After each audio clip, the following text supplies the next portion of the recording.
गुजरात से। राधा वल्लभ श्री हरिवंश। श्री हरिवंश महाराज जी। महाराज जी, हमारा शरीर तो जड़ है और जो चेतन तत्व है वो परमात्मा सच्चिदानंद स्वरूप है, तो फिर महाराज जी हमारे शरीर को जो सुख और दुख होते हैं वो किसे होते हैं? मन को।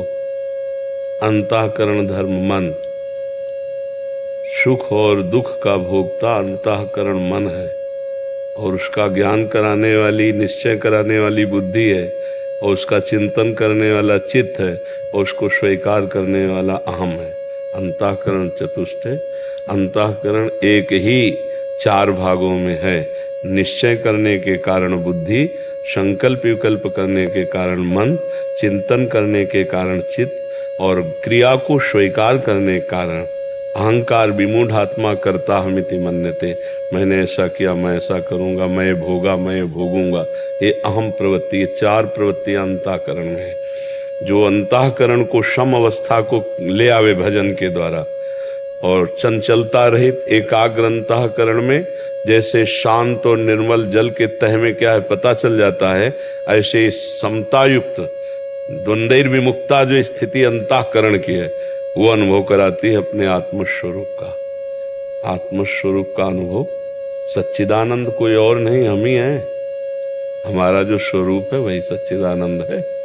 हम भूलकर सच्चिदानंद को विषयानंद में फंस गए, देहाभिमानी बनकर देह के द्वारा भोक्ता भाव में आ गए।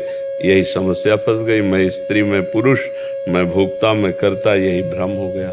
गुरु आराधना से इसी भ्रम को नष्ट करके हम उज्जवल ज्ञान प्राप्त करते हैं। अज्ञान तिमिरांधस्य ज्ञानांजन शलाकया चक्षुरुन्मीलितम येन तस्मै श्री गुरु।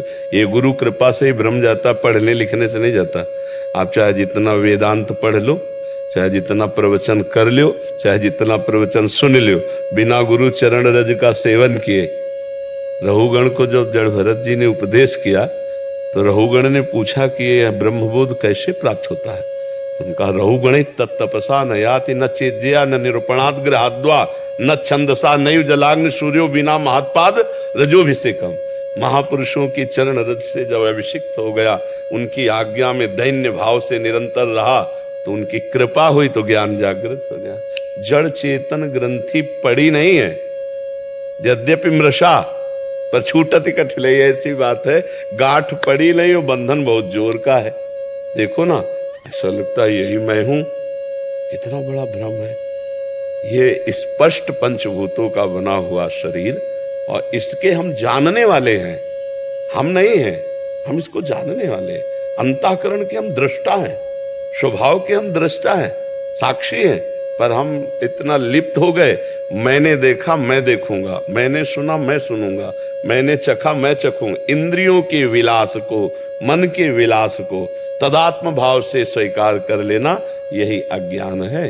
और गुरु कृपा से साक्षी भाव जागृत हो जाना, यही ज्ञान है। तो आराधना के द्वारा, उपासना के द्वारा वासना का नाश करके तब ज्ञान प्रकट होता है। तो गुरुजनों की शरण में जाए, उनके बताए हुए नाम मंत्र उपदेश में चित्त को लगावे, वैसी रहनी से रहे, तो भगवान की कृपा से ज्ञान जागृत हो जाता है। समझ पाए आप?